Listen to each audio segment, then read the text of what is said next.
The massive towers of the Zephyrian communications array stretched high into the purple sky of their home planet.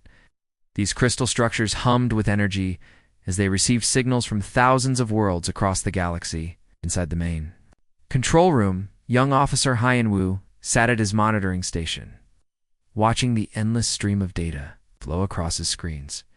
It was another quiet day shift when something unusual caught his attention. A new signal appeared on his display, coming from a distant star system that had never been contacted before. The transmission was simple and crude, using basic radio waves that most advanced civilizations had abandoned centuries ago. Strange. Hyan-Woo muttered to himself as he studied the data. The signal came from a small blue planet orbiting a yellow star in what the Zephyrians called the Outer Rim territories. It was far from the center of galactic civilization, in a region they had never bothered to explore. He recorded the transmission and ran it through the translation computers. The results made him frown. The signal contained basic mathematical sequences, simple artistic broadcasts, and what appeared to be primitive entertainment programs. Everything suggested a young civilization that had barely discovered space travel. Director Taemin Hyan-Woo called to his supervisor, who was reviewing reports from other sectors. "I have an interesting signal here. It appears to be a first contact transmission from an unknown species." Taemin walked over to Hyan-Woo's station, his scaled hands moving across the controls to examine the data. As one of the senior communications officers, he had seen hundreds of these signals over the years. Most came from primitive worlds that were easily integrated into the Zephyrian Empire. Binary code transmissions, basic radio frequencies. No signs of faster-than-light communication, Taemin observed. This looks like a standard Class 2 emerging civilization. They've probably just discovered how to send signals into space. The director pulled up star charts of the region where the signal originated. The system was unremarkable, containing several small rocky planets and some gas giants. The third planet from the star showed signs of having an atmosphere and liquid water on its surface. "What should we do with this information?" Hyan-Woo asked, watching as his supervisor made notes in the official report. "Standard procedure," Taemin replied without hesitation. "We forward this to the High Command for evaluation. They will decide if this world is worth adding to the Empire." The report traveled quickly through the chain of command. Within hours, it reached the obsidian chambers of the High Command building, where the most powerful Zephyrians made decisions that affected entire star systems. The black walls were covered with holographic displays showing the current status of their vast empire. Fleet Admiral So Young reviewed the report with the cold efficiency that had helped her climb to the highest ranks of the military. Her arms moved smoothly as she examined the data, her multiple eyes taking in every detail of the primitive transmissions. "Another backward world in the Outer Rim," she said to her aide, Commander Donghyun. "Their technology appears to be several hundred years behind our own. They still use chemical rockets and basic electronics." The Admiral pulled up tactical assessments of similar worlds that had been integrated into the Empire over the past decade. In every case, the process had been simple and quick. A small fleet would arrive, demonstrate their superior technology, and the primitive species would surrender without significant resistance. This would be perfect for a routine integration mission, So Young decided. Can use it as a training exercise for our newer officers. Send orders to Captain Ginho to prepare the 47th Scouting Fleet. Commander Donghyun nodded and began preparing the official orders. The 47th Scouting Fleet consisted of 12 advanced warships, each capable of destroying entire cities with their energy weapons. For a primitive world like this one, it was. Considered overwhelming force, Captain Ginho received his orders at the military spaceport, where his ships were being prepared for departure. He was a veteran officer who had overseen 47 successful integrations during his career. Each time the process had been identical: arrive, demand surrender, and accept the submission of another species into the Empire. "Sir," his communications officer, Lieutenant Hygiene, reported, "We have received full tactical data on the target world. The inhabitants call themselves humans, and they appear to have a divided planetary government with multiple nation-states." Ginho nodded as he reviewed the information. Divided civilizations were often easier to handle, since they rarely united against external threats. The humans seemed to spend most of their time fighting among themselves rather than preparing. For contact with other species, estimated resistance level? Asked his tactical officer, Lieutenant Minho. Minimal to none, sir. Their most advanced weapons are primitive nuclear devices. Our shields can easily deflect anything they might attempt to use against us. As the 12 ships of the scouting fleet prepared for departure, their crews felt confident and relaxed. This was just another routine mission to add another primitive world to their empire. The humans would see their advanced technology, realize they had no chance of resistance, peacefully surrender. The fleet engaged their quantum drives and vanished into the dark space between stars, heading toward the small blue planet that had sent such innocent signals into the galaxy. None of them suspected that this routine mission would be anything other than another easy victory in the endless expansion of the Zephyrian Empire. The 12 ships of the Zephyrian fleet appeared at the edge of the solar system like silver crescents against the black void. Captain Jin Ho stood on the bridge of his flagship, watching the tactical displays as they showed him the primitive space infrastructure around the third planet. Very basic technology, observed Lieutenant Hyjin. From her communications station, simple satellites, a few crude space stations, and some primitive mining operations on their moon. Jinho nodded with satisfaction. Everything looked exactly as expected for a class to civilization. The humans had barely begun to explore their own solar system, let alone develop any serious military capabilities. Begin standard integration. Protocol, he commanded. Send the surrender demand on all frequencies. The message went out across space, translated into the basic languages that the humans used. Lieutenant Hyjin spoke clearly into the transmission system. Primitive inhabitants of the third planet. You are now subjects of the Zephyrian Empire. Surrender your governments and prepare for integration into our civilization. Resistance is futile. The response came much faster than usual. Instead of the typical panic or confused screaming that most species displayed, the humans asked questions. They wanted to know about Zephyrian society, their laws, and how they treated conquered peoples. Curious behavior, muttered Commander Dong Hyen from the tactical station. Most species either surrender immediately or attack us without thinking. These humans seem to be trying to negotiate. For several hours the communication continued. The humans sent representatives who asked detailed questions about Zephyrian government, their treatment of subject species, and their plans for Earth. They seemed genuinely interested in understanding the Empire rather than simply accepting defeat. Jinho grew increasingly frustrated with the delay. In his experience, primitive species either submitted quickly or fought briefly before being crushed. These humans were doing neither, and their endless questions were wasting valuable time. Enough of this pointless talking, he declared. Begin demonstration protocol. Destroy their outer communication satellites in that space station with the humans inside. The fleet's weapon systems hummed to life, sending bright energy beams toward the designated targets. The satellites exploded in brilliant flashes of light, and the space station, which housed several hundred human workers, disintegrated in a ball of superheated plasma. Jin Ho expected the humans to immediately surrender after seeing this display of power. Instead, something completely unexpected happened. Objects that had appeared to be harmless space debris suddenly unfolded like deadly flowers. Hidden weapon platforms revealed themselves throughout the solar system, their surfaces bristling with missile launchers and energy cannons.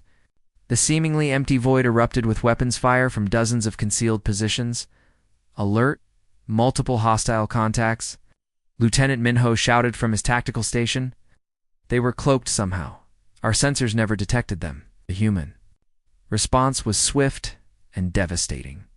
Missiles streaked through space with impossible accuracy, while energy beams of unexpected power lanced out from hidden fortresses. The Zephyrian shields, designed to deflect primitive nuclear weapons, proved useless against humanity's advanced plasma cannons and kinetic penetrators. 3 Zephyrian ships died in the first 10 seconds of combat. Their hulls cracked open like eggs, spilling atmosphere and crew into the cold vacuum of space. 3 more vessels exploded moments later as human missiles found their way past supposedly impenetrable defenses. How is this possible? Jinho demanded. watching his fleet being torn apart on the tactical displays. They are supposed to be primitive. Where did they get this technology? The human weapons were unlike anything in the Zephyrian databases. Their missiles moved faster than anything the Empire had ever encountered, and their energy weapons cut through military-grade armor as if it were paper. Worst of all, the humans seemed to know exactly where to strike for maximum damage. Commander. Dong Haiyan struggled to coordinate the fleet's response, but the human attacks came from too many directions at once. Sir, we need to retreat. We've lost 6 ships, and the others are taking heavy damage. Jinho's pride warred with his survival instincts. No Zephyrian fleet had ever retreated from a primitive world before. But as he watched another of his ships explode under human fire, he realized that these were not the helpless primitives he had expected. All ships withdraw to minimum safe distance, he ordered reluctantly. Maintain defensive positions. The surviving 6 ships pulled back, their crews stunned by the ferocity and effectiveness of the human defense. The humans did not pursue, instead maintaining their positions around their home planet like protective guardians. Send an emergency transmission to High Command, Jinho commanded, his voice tight with humiliation and disbelief. Request immediate reinforcements. This species has military capabilities far beyond our initial assessment.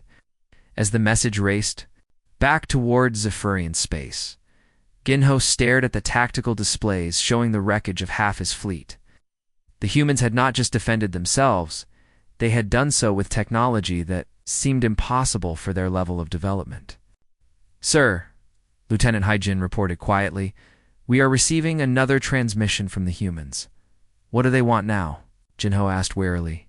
They are asking if we need medical assistance for our wounded, and they want to know if we would like to discuss a peaceful resolution to this conflict. Jinho stared at the communication display in complete confusion. These humans had just destroyed half his fleet with ruthless efficiency, and now they were offering to help his wounded crew members. It was unlike anything he had ever encountered. In 47 previous integrations, the routine mission had become something entirely different, and Jinho had no idea what to do next. The emergency alert echoed through the great war chamber of the Zephyrian Imperial Palace. Fleet Admiral Saw Young stood before the massive holographic displays, watching the combat recordings from Captain Jinho's fleet with growing disbelief. Her forearms moved rapidly across the control interfaces as she replayed the battle footage again and again. This cannot be accurate, she muttered to herself, watching human weapons tear through Zephyrian shields like they were made of paper. Our intelligence reports said they were primitive. How do they possess such advanced technology? Supreme Commander Wu Jin entered the chamber, his massive frame casting long shadows across the floor. As the highest military authority in the Empire, he had seen the reports of defeat with his own eyes, but still found them hard to believe.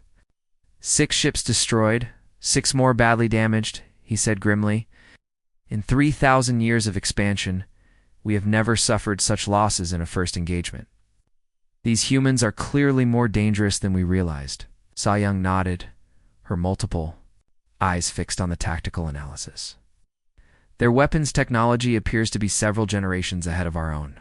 Somehow they have developed military capabilities that our scientists said were impossible. The 2 commanders studied the battle data in silence. The humans had used stealth technology that could completely hide entire weapon platforms. Their missiles moved at speeds that defied known physics, and their energy weapons generated power. Levels that should have required massive space installations. We must respond with overwhelming force, Wu Jin declared. I am authorizing deployment of the 12th Battle Fleet, 200 of our finest ships, including the newest dreadnoughts. Whatever technology these humans possess, they cannot stand against the full might of the Empire. While the Zephyrian Armada prepared for war, Earth was undergoing its own transformation.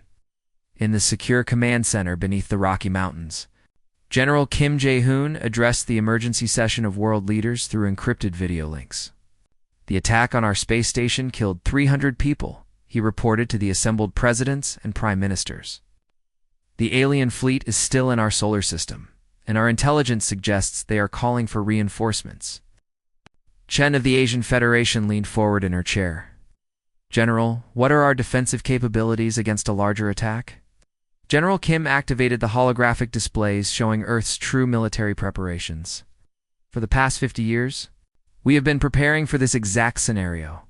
Our deep space monitoring stations detected the Zephyrian Empire decades ago, and we have been building defenses ever since.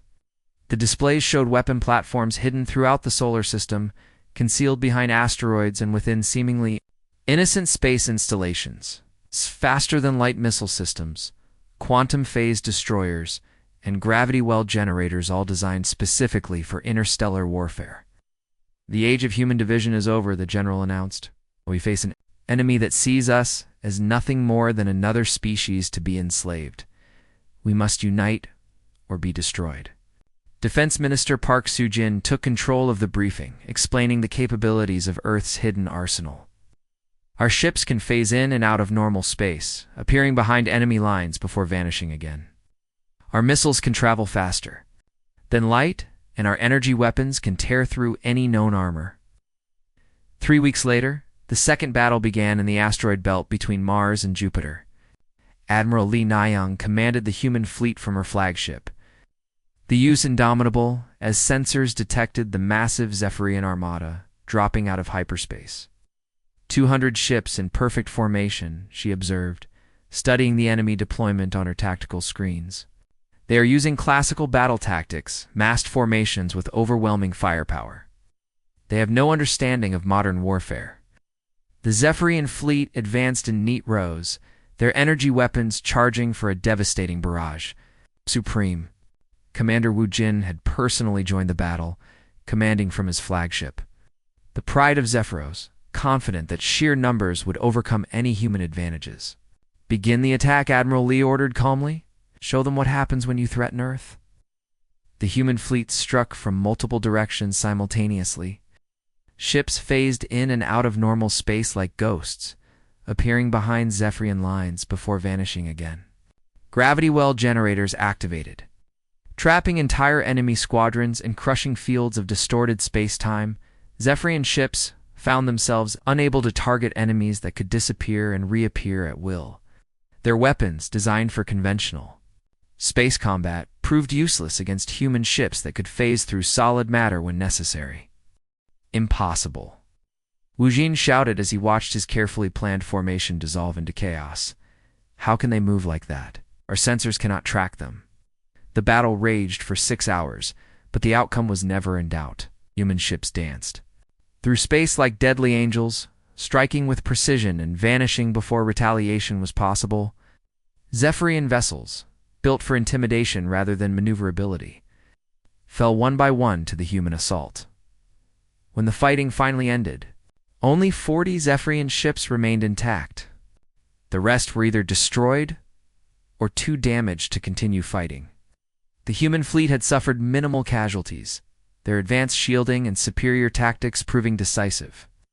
"This is Admiral Lee Na-young of the United Earth Defense Force," she broadcast to the surviving Zephyrian vessels. "You have attacked our people without provocation. Earth offers you one chance to withdraw peacefully from our space. You will not receive another warning." Supreme Commander Wu Jin stared at the tactical displays showing the wreckage of his fleet. In a single engagement, humanity had destroyed 80% of the largest battle fleet the Empire had assembled in centuries. The impossible had happened. Primitives had defeated the Empire's finest warriors. The news of the second crushing defeat spread through the Zephyrian Empire like wildfire.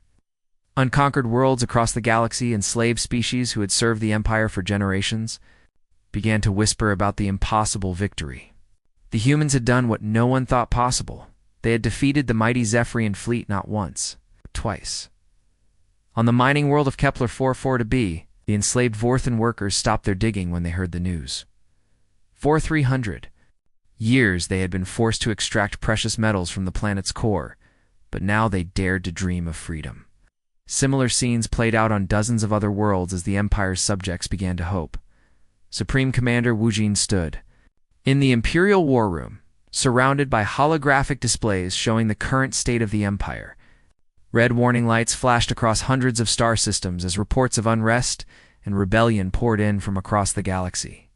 "The situation is becoming critical," reported Intelligence Director Hyen Soo. Our clients you? Our client species are beginning to question our authority. Some have already declared independence and are refusing to send tribute. Wu Jin's massive fists clenched as he studied the tactical displays. We must mobilize every available vessel. Send orders to all fleet commanders. Bring every ship back to defend the core systems. We will crush these human upstarts once and for all. But humanity had no intention of waiting for the Empire to bring the war to Earth. In the secret military base on Luna, Admiral Cho Young-soo received his orders from Earth Command. His mission was simple, but dangerous stake, the war directly to the heart of Zephyrian space. We will not wait for them to attack us again, he told his assembled captains. Every day we delay, more innocent beings suffer under their rule. End this empire now before they can reorganize. The first human expeditionary force consisted of 50 advanced warships, each capable of faster-than-light travel and equipped with the latest stealth technology. They moved through space like invisible hunters, striking at military targets deep within Zephyrian territory. Their first target was the industrial world of Wriggle 7, where the Empire manufactured its most advanced weapons. The attack came without warning. Human ships materialized in the planet's orbit, their weapons already firing. The orbital defense platforms designed to stop conventional fleets were destroyed in minutes. Commander Ro Su-ben led the assault on the planet's surface, her ground forces liberating the alien slave workers who had been forced to build weapons for their oppressors. People of Rigel 7, she broadcast across the planet's communication networks. You are free. The Zephyrian Empire's reign of terror ends today. The pattern repeated across dozens of worlds. Human task forces, led by officers like Captain O, Minwoo, and Commander Yoon Hai-young, struck at the Empire's infrastructure with surgical precision.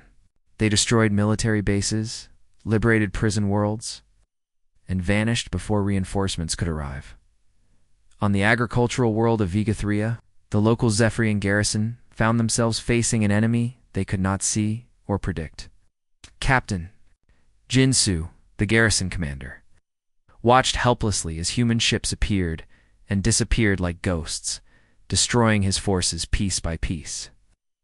They are everywhere and nowhere, he reported to his superiors. Our sensors cannot track them. Our weapons cannot hit them. They strike without warning and vanish before we can respond. The human forces were not just fighting a military campaign, they were conducting a liberation war. On every world they visited, they freed enslaved populations and provided them with weapons and training to defend themselves. The Empire's carefully constructed system of control began to collapse as its subjects turned against their masters. Fleet. Admiral Soyoung coordinated the Empire's response from her command ship, but she found herself fighting a war on 100 fronts simultaneously. Every time she moved forces to defend one system, the humans would strike somewhere else. They are not just defending their world, she realized with growing horror. They are systematically destroying everything we have built. Every world we have conquered, every species we have enslaved, they are turning them all against us. The rebellion spread faster than the Empire could contain it. Former slave worlds declared independence, their populations rising against their Zephyrian overlords with weapons provided by the human forces. The Empire's military, designed for conquest and intimidation, found itself unable to cope with widespread revolt. On the fortress world of Tau Ceti, Governor Park Min-younga, human name adopted by a Zephyrian administrator who had begun to question the Empire's methods, watched his own security forces desert rather than fight against the human liberators. The old order was crumbling, and even loyal Zephyrians were beginning to doubt their cause. We created this enemy, he transmitted to the High Command. We showed them exactly what kind of galaxy they were entering, and now they are reshaping it according to their own vision. The human fleet, now numbering in the thousands as Earth's full military might was deployed, struck at the heart of the Empire's power structure. They targeted command centers, supply lines, and communication networks with ruthless efficiency. The Empire's ability to control its vast territory began to collapse under the sustained assault. Supreme Commander Wu Jin, watching the tactical displays in his command center, finally understood the true scope of the disaster. They are not just another species seeking to defend their territory, he admitted to his staff. They are conducting a complete transformation of galactic civilization. They will not stop until every enslaved being is free. The hunters had become the hunted, and the empire that had ruled the galaxy for 1,000 years was facing its final days. The great fleet of human warships emerged from hyperspace at the edge of the Zephyrian home system like a silver tide rushing toward shore. Admiral Kim Tae-hoon stood on the bridge of his flagship, the UES Liberation, watching the tactical displays as they revealed the final defenses of the empire that had once ruled the galaxy. Zephyros Prime hung in space before them, surrounded by massive orbital fortresses that had protected the Zephyrian homeworld for over 1,000 years. The planet's surface glowed with the lights of billions of inhabitants, most of whom had never seen war come to their own world. Enemy fleet composition? Admiral Kim asked his tactical officer, Lieutenant Commander Park G1. 350 vessels, sir, including their remaining dreadnoughts. They have also activated the Planetary Defense Grid 47 orbital platforms with heavy weapons. She paused, studying the readouts. Sir, they are broadcasting surrender terms. Admiral Kim nodded grimly. After months of fighting across the galaxy, this was the moment that would determine the future of galactic civilization. He opened a communication channel to address not just the Zephyrian fleet, but every inhabited world in the system. People of Zephyros Prime, he broadcast on all frequencies. We are the United Earth Defense Force. We have come not as conquerors, but as liberators.